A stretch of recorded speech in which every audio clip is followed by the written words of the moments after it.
ഇങ്ങനെ ഒരു തീരുമാനം എടുത്തതുകൊണ്ട് കേട്ടോ എൻ്റെ ജീവിതത്തിൽ എനിക്ക് ഒരുപാട് മാറ്റങ്ങൾ ഉണ്ടായത്. ഞാൻ നിങ്ങൾക്കൊരു കഥയിലൂടെ പറഞ്ഞുതരാം കേട്ടോ. ഒരിക്കൽ ഒരു മുയലുണ്ടായിരുന്നു. വളരെ നല്ലവനായിരുന്നു. അവനെ കാട്ടിലെ മറ്റു മൃഗങ്ങൾക്കൊക്കെ ഒരുപാട് ഇഷ്ടമായിരുന്നു. അങ്ങനെ ഇരിക്കെ ഒരു ദിവസം അവൻ ഭക്ഷണം തേടി കാട്ടിലേക്ക് പോയി. വിശന്ന് വലഞ്ഞ അവന് ഒരു ക്യാരറ്റ് കിട്ടി. ഇതുമായിട്ട് അവൻ മടങ്ങുന്ന സമയത്ത് മരത്തിൻ്റെ വള്ളി തടഞ്ഞ് അവനും പുഴയിലേക്ക് വീണ് അവൻ രക്ഷപ്പെട്ടെങ്കിലും അവൻ്റെ കയ്യിലുണ്ടായിരുന്ന ക്യാരറ്റ് പുഴയിലെ വെള്ളത്തിലൂടെ ഒഴുകിപ്പോയി. അങ്ങനെ സങ്കടവും ദുഃഖവും വിഷമവും ഒക്കെ സഹിച്ച് അവൻ മടങ്ങാൻ തീരുമാനിച്ചു. ഗുഹയിലെത്തിയപ്പോൾ അങ്ങ് ഇരുണ്ടിരുന്നു. ഗുഹയിൽ കയറാൻ സമയത്ത് അവന് മനസ്സിലായി അവൻ്റെ ഗുഹയിൽ ആരോ കയറിയിട്ടുണ്ടെന്ന്.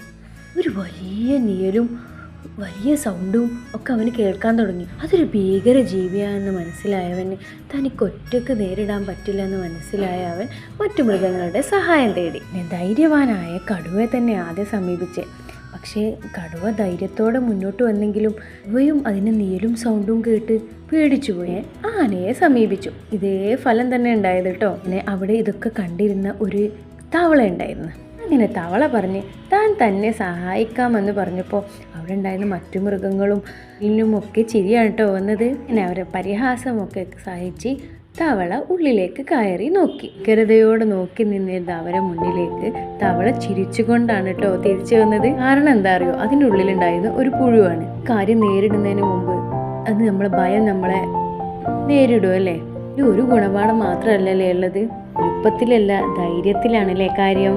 എന്താണ് നിങ്ങളുടെ അഭിപ്രായം?